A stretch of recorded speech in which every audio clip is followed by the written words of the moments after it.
என்னடா பல்லவி இவ்ளோ எக்ஸைட்டடா ஒரு பேக்கேஜோட உட்காந்துருக்கான்னு பாக்குறீங்களா? இருக்காத பின்ன. இந்தியால இருந்து வந்திருக்குங்க இந்த package and India to USA just 3 business daysல. அதுவே என்னால நம்ப முடியல. எனக்காக ஒரு பர்சனல் ஷாப்பில் போய் எனக்கு வேண்டிய பொருள் எல்லாம் வாங்கி அமைச்சிருக்காங்க. என்ன அமைச்சிருக்காங்க, யார் அமைச்சிருக்காங்க, இதெல்லாம் வந்து டீடைல்ஸ் உங்களோட நான் கண்டிப்பா ஷேர் பண்ண போறேன். Please watch this video until the end. Package open பண்ணிட்டே பேசலாமா? நெக்ஸ்ட் வீக் அவரோட பர்த்டே அண்ட் ஏதாவது அவருக்கு பிடிச்ச ஸ்வீட்ஸ் அண்ட் ஸ்நாக்ஸ் வாங்கலான்னு பார்க்கும்போது ஏர்மை கார்ட் வெப்சைட்டை பார்த்தேன். அண்ட் அவங்க வந்து இவ்வளோ ஈஸியாக ஒரு பர்சனல் ஷாப்பரை அசைன் பண்ணி எனக்காக ஆனந்தாஸ்க்கு போயிட்டு இதெல்லாம் வாங்கி அனுப்பிச்சிருக்காங்க.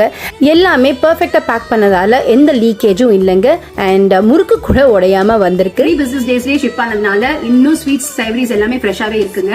உங்களுக்கும் இந்த மாதிரி குவிக் ஷிப்பிங் வேணும்னா ஏர்மை கார்ட் வெப்சைட்ல ரெஜிஸ்டர் பண்ணிக்கோங்க. அவங்க உங்களுக்கு ஒரு இந்தியன் லாக்கர் அட்ரஸ் அசைன் பண்ணிடுவாங்க. ஸோ நீங்க எங்க வேணும்னாலும் ஷாப் பண்ணிட்டு இந்த அட்ரஸ்க்கு ஷிப் பண்ணலாம். உங்க ரிலேட்டிவ்ஸ் கூட ஹேசல் ஃப்ரீயா இந்த அட்ரஸ்க்கு ஷிப் பண்ணிட்டாங்கன்னா அவங்க எல்லாமே கன்சாலிடேட் பண்ணி உங்களுக்காக ஹேசல் ஃப்ரீ ரிட்டர்ன்ஸ் கூட ஆஃபர் பண்றாங்க. இது மட்டுமே இல்லாம இப்போ எனக்கு அசைன் பண்ண மாதிரி ஒரு பர்சனல் ஷாப்பரை அசைன் பண்ணி உங்களுக்கு பிடிச்ச ஸ்வீட்ஸ் அண்ட் ஸ்நாக்ஸ் எல்லாம் ஷாப் பண்ணுவாங்க. ஆல்சோ சாரீஸ்க்கு ஒருவேளை உங்களுக்கு பிளவுஸ் ஸ்டிச்சிங் யாரும் இல்லைன்னா ஸ்டிச்சிங் சர்வீசஸ் கூட அவைல் பண்ணிக்கலாம். இந்த ரீல் NRIஸ்க்கு ரொம்பவே யூஸ்ஃபுல்லா இருக்கும். So save this reel and share it with your friends and family.